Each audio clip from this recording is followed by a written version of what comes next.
Klara, tvoje najdraže mjesto je? Moje najdraže mjesto je priroda.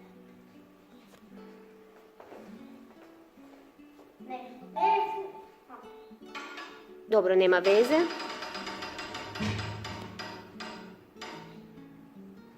Ena, tvoj najdraži sport je?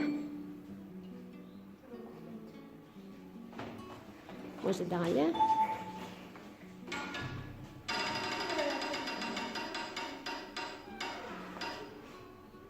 Nikola, moj najdraži hobi je?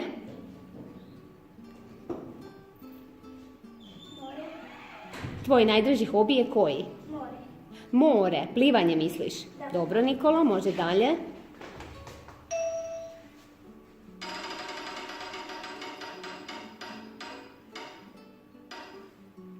Ivane, koja je tvoja najdraža životinja? Moja najdraža životinja je pas. Dobro, može dalje. Adrian? Zavrti, Adriane.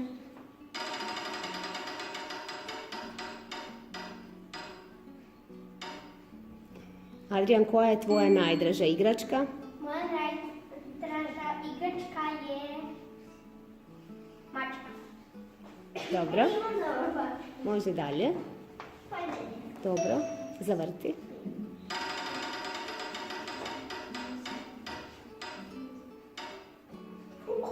Koja je tvoja najdraža boja? Moja najdraža boja je plava. Dobro, Zato kad imam plavu majicu.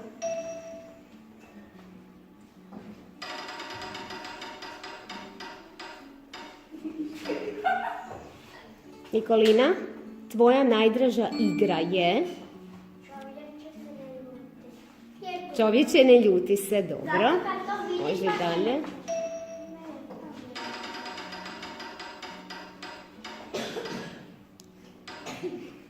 Lorena, koji je tvoj najdraži crtić? Moj najdraži crtić je moj mali poni. Bravo, odlično.